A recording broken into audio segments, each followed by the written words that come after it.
नमस्ते। मैं साक्षी ई पे स्टेटस में एज अ रेवेन्यू मैनेजर काम करती हूँ। ई पे स्टेटस होटल ऑनलाइन सेल्स में डील करती है और होटल को अपना रेवेन्यू बढ़ाने में मदद करती है। अपने पिछले वीडियो के माध्यम से मैंने आप लोगों से बातें की थी कि हमें front office department, elevator area, parking area आदि जगहों पर क्या सावधानियाँ बरतनी है कोरोना वायरस के इस दौर में। आज मैं आप लोगों से हाउसकीपिंग डिपार्टमेंट और फूड प्रोडक्शन डिपार्टमेंट के बारे में बातें करना चाहती हूँ। हाउसकीपिंग डिपार्टमेंट की इस मुश्किल दौर में बहुत बड़ी भूमिका है। यूँ समझ लीजिए, अगर हाउसकीपिंग डिपार्टमेंट अगर अच्छे से काम करेगा तो हमारे होटल के गेस्ट और स्टाफ्स दोनों सुरक्षित रहेंगे। तो हाउसकीपिंग डिपार्टमेंट में हम सबसे पहले लिनन पे आते हैं। लिनन जो लॉन्ड्री से हमारे पास आती है, हमें एंट्रेंस गेट पर ही यह ध्यान देना है कि वो सैनिटाइजेशन बैंड में है या नहीं। अगर सैनिटाइजेशन बैंड में लॉन्ड्री नहीं है तो हमें उसे होटल के अंदर नहीं लाना। सैनिटाइजेशन बैंड का मतलब यह हमें पता चल जाएगा कि लॉन्ड्री जो है वो वेल सैनिटाइज्ड है और रेडी टू यूज़ है। इसके अलावा हमें एक बात और जो ध्यान रखनी है वह यह है कि जिस जगह पर हम लॉन्ड्री को स्टोर कर रहे हैं वह जगह भी वेल सैनिटाइज्ड और क्लीन हो। अगर क्लीन नहीं होगा तो इन्फेक्शन फैलने का खतरा रहेगा। सैनिटाइजेशन बैंड की जगह कोई एनवेलप भी हम यूज़ कर सकते हैं जिसमें कि सैनिटाइजेशन मार्क या लोगो लगा हो। इसके अलावा हमें इन्वेंट्री पर भी ध्यान देनी है। हाउसकीपिंग इन्वेंट्री से रिलेटेड जितने सामान हम बाहर से मंगवाते हैं, एंट्रेंस गेट पर सबकी अच्छे से सैनिटाइजेशन हो और उसके बाद ही वह होटल के अंदर आए, इसका हमें अश्योर करना ज़रूरी है। इसके अलावा फिर से ध्यान देने की ज़रूरत है कि जिस जगह पर हम स्टॉक्स रख रहे हैं वह जगह सफाई से युक्त हो और अच्छे से सैनिटाइज्ड हो। अब हम सैनिटाइज़र, हैंड वॉश और सोप्स की इन्वेंट्री पर भी बात करते हैं। इन तीनों चीज़ों की इन्वेंट्री पर हमें हमेशा ध्यान रखने की ज़रूरत है, क्योंकि अगर हमारा होटल ओपन होता है तो आने वाले समय में इन तीनों चीज़ों की व्यापक तौर पे उपयोग होगी। तो इन तीनों चीज़ों की हमें इन्वेंट्री पर भी ध्यान रखने की ज़रूरत है। अब हम वेकेंट रूम्स की बात करते हैं। जब हम वेकेंट रूम्स में जाते हैं तो चैम्बर्स में ट्रॉली अरेंज करते समय हमें यह ध्यान रखना है कि वह वेल ऑर्गेनाइज्ड हो और अच्छे से सैनिटाइज्ड हो। इसके अलावा हमें एक रूम बनाने के लिए जितनी भी छोटी छोटी चीज़ों की ज़रूरत है, सारी चीज़ें चैम्बर में ट्रॉली पे पहले से ही रखनी है ताकि हमें उन्हें बार बार लेने जाने की ज़रूरत ना महसूस हो। जब गेस्ट रूम में हाउसकीपिंग बॉय जाए तो वह ग्लव्स और मास्क के साथ जाए। ग्लव्स और मास्क के साथ जाना बहुत ज़रूरी है। इसके अलावा उन्हें छोटी से छोटी चीज़ें जैसे कि टीवी रिमोट हो गई, एसी रिमोट हो गई, की कार्ड्स हो गए, इन सब चीज़ों को सैनिटाइज अच्छे से करनी है और अच्छे से रूम बनाना है।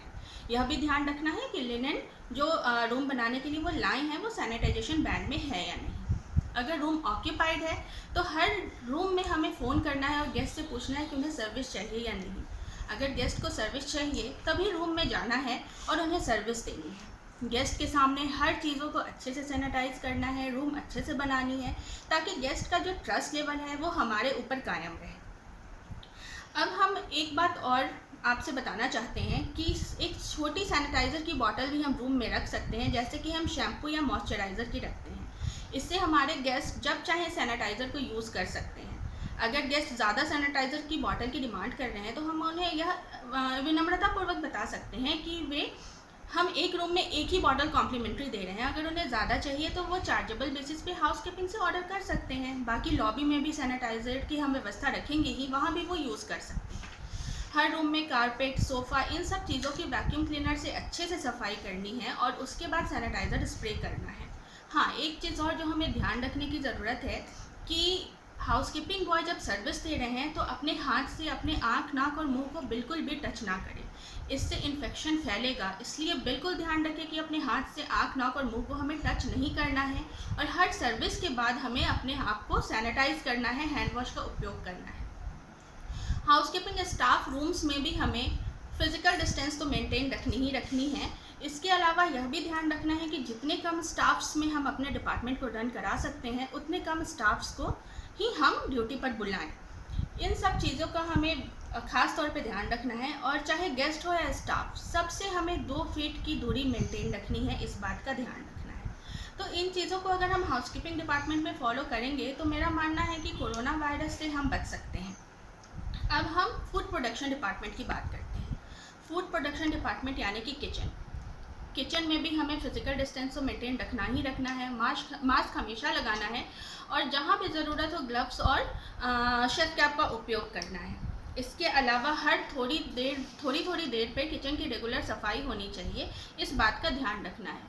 बाहर से जो सामान आ रहा है इन्वेंट्री से रिलेटेड अच्छे से सैनिटाइज होकर आए और जिस जगह पर हम रख रहे हैं वह जगह भी अच्छे से सैनिटाइज और साफ़ हो, इस बात की ध्यान रखने की ज़रूरत है। जब आप नॉनवेज आइटम्स बना रहे हैं या छू रहे हैं उसके बाद हाथ ज़रूर धोएं। इन छोटी छोटी चीज़ों को ध्यान में रखकर हम अपने आप को सुरक्षित रख सकते हैं, यह बात ज़रूर याद रखें। जितनी बार भी किचन से अंदर जाते हैं या बाहर आते हैं उतनी बार अपने हैंड्स को वॉश करें और सैनिटाइज़र का उपयोग करें। इसके अलावा एक बात और जो मैं आपसे शेयर करना चाहती हूँ कि जितने भी फल सब्जियाँ हैं या आदि अन्य खाने की चीज़ें होती हैं उनको हमें गर्म पानी से अच्छे से धोना है ताकि उनमें जितने भी बैक्टीरियाज और वायरसेस हैं वो ख़त्म हो जाएं और वह हमारे खाने के योग्य हो और हम अच्छे से खाना पका सकें। तो इन सब बातों का हमें बहुत ध्यान रखने की ज़रूरत है। अब हम गेस्ट ऑर्डर की बात करते हैं। गेस्ट ऑर्डर जो हमें F&B सर्विस की तरफ से हैंड रिटन आती थी, अब हमें तैयारी करनी है कि वह ऑर्डर हमें ऐप के थ्रू मिले या मेल के थ्रू मिले। इससे हम जो फिज़िकल कांटेक्ट है उसको हम कम कर पाएंगे और एक दूसरे को सुरक्षित रखने में हम मदद कर पाएंगे। प्लेटिंग करते समय भी ध्यान रखनी है कि बिल्कुल सफाई के साथ हम प्लेटिंग करें और हमें हर समय गेस्ट की सेफ्टी के बारे में सोचना है। एक बार और जो मैं आपसे बताना चाहती हूँ वह यह है कि अगर हमारे किसी भी स्टाफ की थोड़ी भी तबीयत खराब हो, उन्हें थोड़ी भी सर्दी खांसी या बुखार हो, हमें उन्हें ड्यूटी पर नहीं बुलाना। अगर तबीयत खराब हो और हम उन्हें ड्यूटी पर बुला रहे हैं तो वह दूसरे स्टाफ को भी इन्फेक्ट कर सकते हैं। इसलिए इस बात का हमेशा ध्यान रखें कि अगर स्टाफ की तबीयत खराब हो तो उन्हें हम कुछ दिनों की छुट्टी दे दें और उसके बाद ही उन्हें जब वो ठीक हो जाए तो काम पर बुलाएं। तो इन सब बातों को फॉलो करके हम कोरोना वायरस को फैलने से रोक सकते हैं और अपनी होटल इंडस्ट्री को ज़रूर से धीरे धीरे करके सावधानियों को बरत के वापस से खड़ा करने में हम सफल हो पाएंगे। आशा करती हूँ कि यह वीडियो आपको पसंद आई होगी और ई पे सेटर्स की यह छोटी सी पहल आपको बहुत सारी जानकारियाँ देने में ज़रूर सफल हुआ होगा। आपसे निवेदन करती हूँ कि यह वीडियो आप बाकी होटेलियर्स के साथ भी शेयर करें ताकि वो भी खुद को जागरूक बना सकें और ई पे सेटर्स उनको भी थोड़ी मदद कर सके सुरक्षित रहने में। मैं अपने आगे के वीडियो में आपसे F&B सर्विस, मेंटेनेंस आदि डिपार्टमेंट से बातें शेयर करूंगी और तब तक के लिए मैं निवेदन करती हूं कि आप सभी स्वस्थ रहें, आप सभी कोरोना वायरस से लड़ते हुए इस जंग को ज़रूर जीतें और अपना ध्यान रखें। धन्यवाद।